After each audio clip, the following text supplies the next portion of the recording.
What is going on, guys? This here is, yeah, I'm gonna call myself JT because I just like JT. So, this here is JT from TechWorks. I'm here to bring you guys a brand new video, and I'm here to bring you a brand new video. So, yeah, that's the point I'm trying to make. So, what we're gonna be talking about today? We're gonna be talking about you have a PC. It's a really good PC. You want to maintain it. You want to make sure everything's in order. You want to know, how do you do that? You want to maintain the temps. The temps, like if it's hot or if it's cold. If it's processing well, you check out the temps for your PC, and the best way of doing that is to have software that's able to perform that action. So what I'm gonna do, I'm gonna show you my PC like that.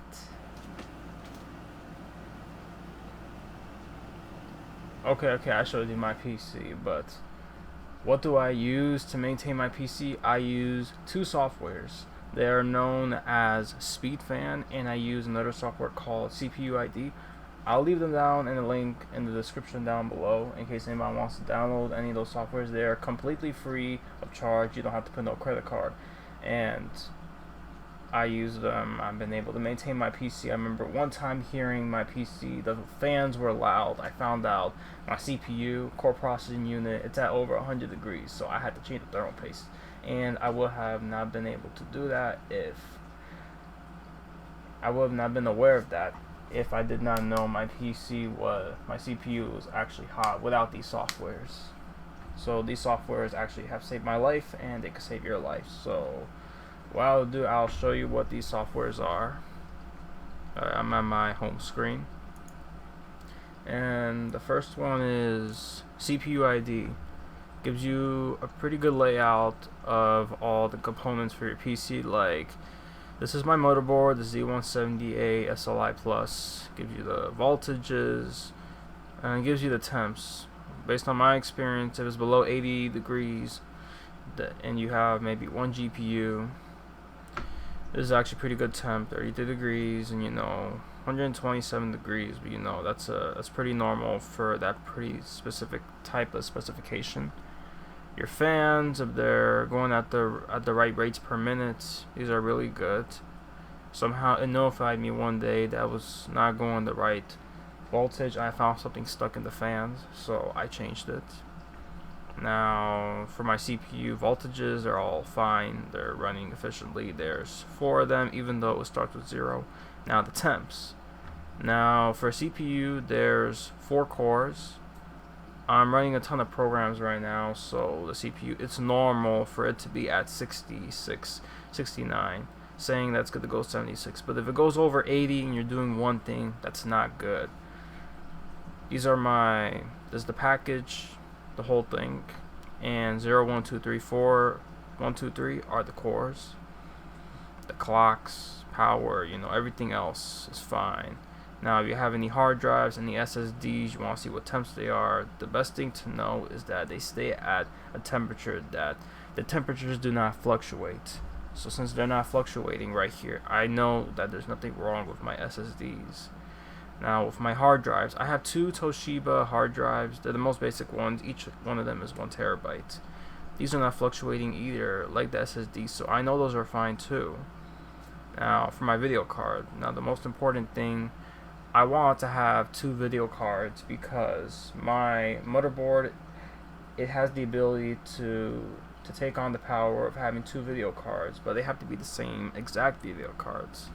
I didn't want to do it because having 2 video cards near each other, they can accidentally heat up and they can actually damage, which causes a lot of people having to water cool their video cards. I didn't want to do that, so I ended up just using 1 video cards.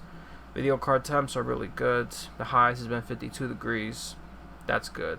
I'm doing a lot, and if you're doing a lot, the temps could be really high, but you can see here it's at 39, 40. The max has been going 52, so there's nothing wrong with that.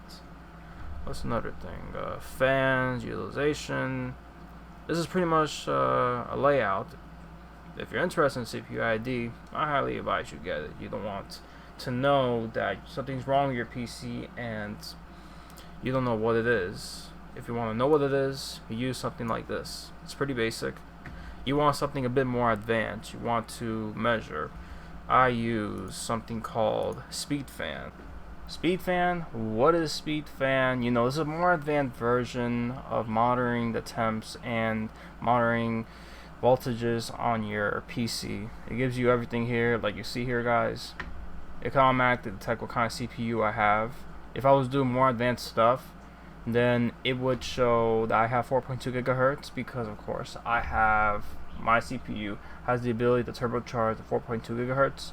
But if I'm not satisfied with that, I could just automatically just overclock my CPU to make it work faster. But the con to that is that if I overclock, it'll drain the lifespan of my CPU, and my CPU will die younger instead of dying at an old age, like majority of CPUs that companies actually use. So I don't know, you have your system fan here, you have CPU fan, rates per minute. You can obviously see that these are actually really good rates per minute. And your GPU, the fan is good, it even gives you a check mark. That's a good temp. If it was not a good temp, then it would. If it's not a good temp, it'll probably be an X, give you a warning. You gotta do something about that. Maybe fix your GPU. If you have too much heat at another fan, I don't know what, but we're talking about how to monitor the temps on your PC. So this is a chart here. You want to see something more advanced like a chart. The cores go towards your CPU. There's 4 cores, but the core, they start at 0. So 0, 1, 2, 3. So you can see your 0 core. Oh, rapid. It's like, since I don't know how many programs I have opened. It's at 65 right now. Or maybe it's time for me to change my thermal paste. But when you have a lot of programs, like I said, it tends to be at a higher temperature, and at a higher temperature with a lot of programs, this is the normal temp that should be at. Your core 1, you know, it's at 70. It's still the normal. It's not over 80 yet. Oh, it's below 60. You can see all these together. You know, I'm gonna click all of them, and you can see each color where each core is, like from core 3. From core 3, the lowest is core 3. Core 0 and core 2 are like together. I don't know, together. And core 1 is like within the 70s, so I'd say the range of the temp is from, based on my understanding, 45 to 70. No, maybe 73. 45 to 73. That's the range of the temp for the cores of my CPU. Now, let's say, for example, these are the temperatures. You know, you want to check out other things. I'm gonna take that off and you want to check out the temps for your GPU. You see, it's pretty basic. The highest is 45, and right now it's at 41. So that's really good. You want to check out your system temps? Looks like system temps are good for now. Anything else you want to check? Temps, readings. These are like the best things to have. Like everything is normal. You want a chart of something. You want the temp of it. This is like the more advanced way of doing it. And based on your selection, you get to select the one that you want to see instead of everything having to be together. So yeah. These are the softwares that I use to maintain my PC. My PC, I remember I built it, I was 19. I wanted to make sure that nothing overheated, that nothing would break down, and I thought, what can I do to prevent that from happening? I would do my research. I found these softwares, and these softwares have been very, very beneficial to me. Like I said before, my CPU was like at 80 degrees, and I was only on one website with one tab. I found out when I was even updating a driver for my GPU, the temps for my CPU were like at over 110 degrees. I'm like, over 110 degrees? Imagining opening your PC, you're touching with your finger, ouch! I'm like, ouch! I'm like, that hurts. But you shouldn't even be doing that. But the point I'm trying to make here, it's hot. And it shouldn't be at that temp.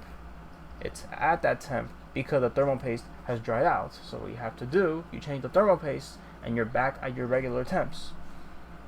So I use those two softwares. They've been very beneficial to me. I have no complaint about these softwares. So I would highly recommend them if anybody wants to take care of their PC, they build a PC, they got a computer, they don't want to abuse their computer, they just want to maintain their computer, like have it as a type of maintenance. These, like again, I don't know how many times I'm going to say it, these are the two softwares that I highly recommend. And I don't think there's anything else for me to say unless anything else I'm missing, anything else I did not explain. Anyone could leave it down in the comments down below. And thank you guys for watching this video. I highly appreciate it. And it looks like I'm running out of time right now. So I'll see you guys in the next video. Peace.